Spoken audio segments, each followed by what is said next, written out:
Okay, this is Ollie Cocup and he's doing his research assignment. Thanks, Ollie. I'm going to talk about the life of cymbals, from vintage to handmade to mechanical made, and how it affects my drumming style and my life. I'll start with where it all started. They were originally created by Jan for the market in Istanbul, and I actually went there just this summer just gone and worked in a cymbal factory to kind of increase my knowledge on vintage handmade cymbals and how they're made and how they've developed over the years. I got taught by the cymbal master, Mr. Leon, that the traditional process is the way forward in the way that they should be sounding and being made, and the strength of the cymbals. I got taught about the hammering, lathing and melting process, and also took part in creating my own cymbals, so a kind of first-hand account on how they work. The way that the cymbals affects me and my drumming style is that I'm quite a hard-hitting drummer, and I know the way that you can hit the cymbals really hard and the way that they explode from the shoulder of the drumstick into a kind of shimmery mess. It's best caught when they're handmade and hand-lathed. The man behind the mechanicals, parts of it, knows what the drummer is going to use it for, and that's not just for pop, maybe it's for rock, maybe it's for metal, and it's quite clever the way they do it.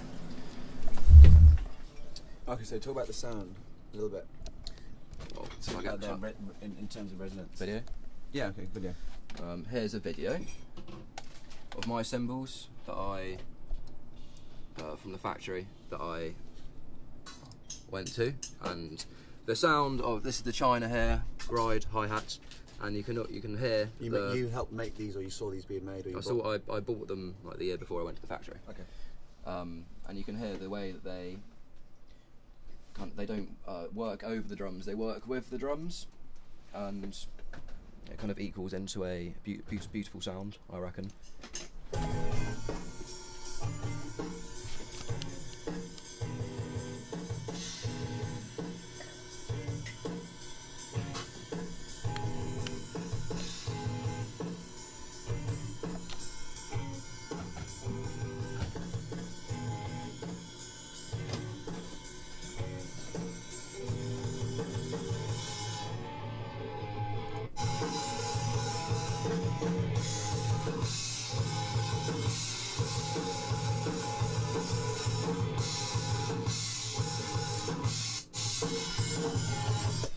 You can hear the crispness of the ride, and the way it kind of cuts through the snare drum and works well with the other cymbals. The thing is with handmade cymbals, as opposed to mechanical made, is that the cymbal master will make a batch of cymbals to be sold with each other. So, for example, the China and the ride cymbal will have harmonic consistencies that work really well with each other. For example, this would be a C sharp on the nib as you hit it quite gently, and this might be a D flat. I'm not quite sure. I'm a drummer, but it all harmonically intertwines and to make the best sound. And with mechanical cymbals, they're all just being boshed out one after another, and you don't really have the decision to choose the best cymbals that fit with each other, unfortunately, which is another reason why I use handmade cymbals. Right,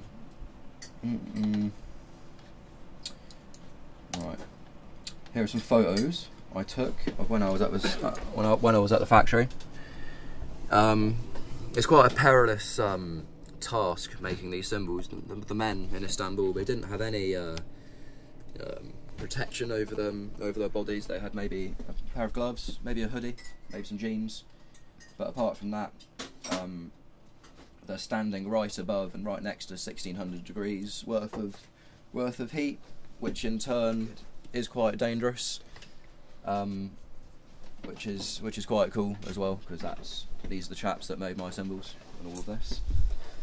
The way that they're made and the way that how they sound so great is it starts off with that process, which is where you put secret ingredients into a mix and you put it into a massive hole in the ground and basically set fire to it, and that goes up to about 1600 degrees.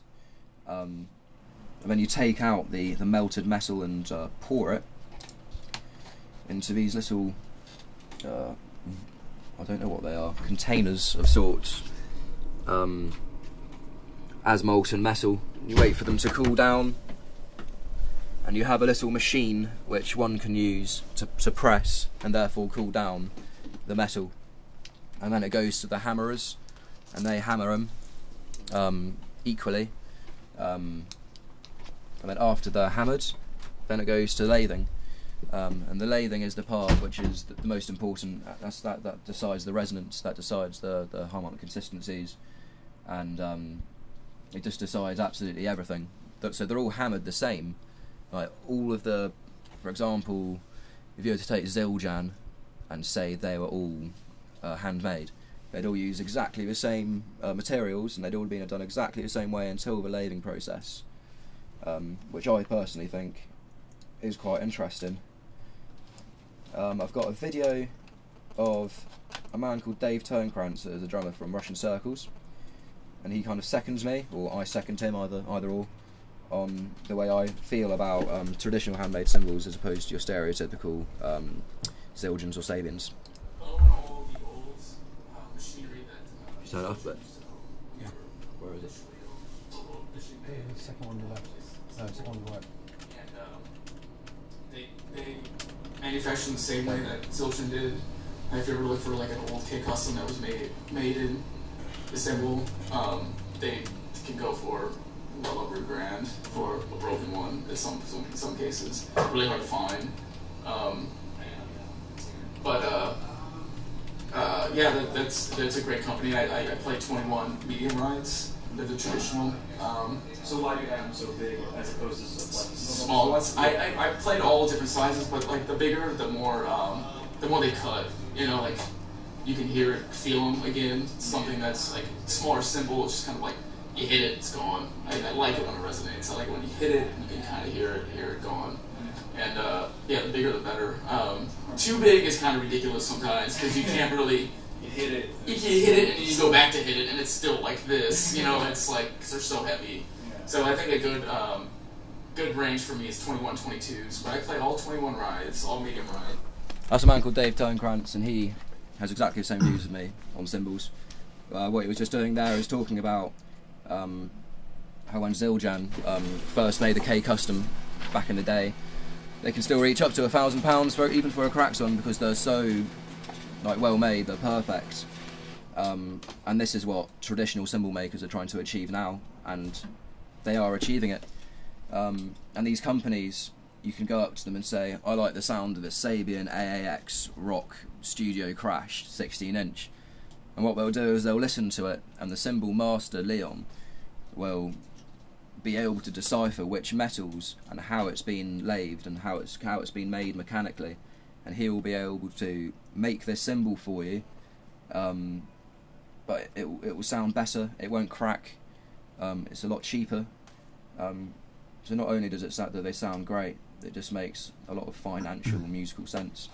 And one more video, and this is Dave Turnkrantz playing live in Budapest, and I think the cymbal sounds really cut through, and it's a good example of how good kind of bigger traditional cymbals can really cut through and can really make the sound of the drums really good, alongside nice big maple drums.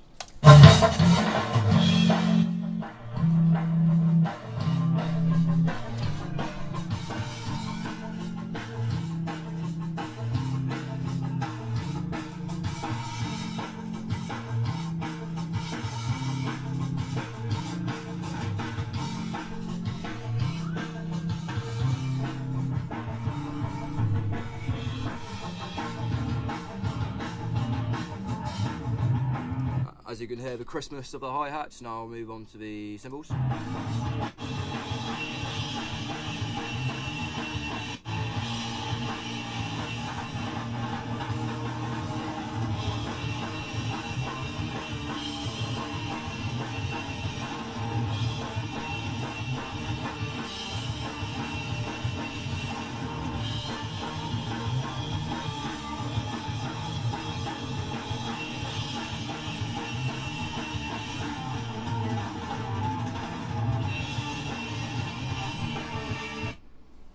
And that's why traditional cymbals are great.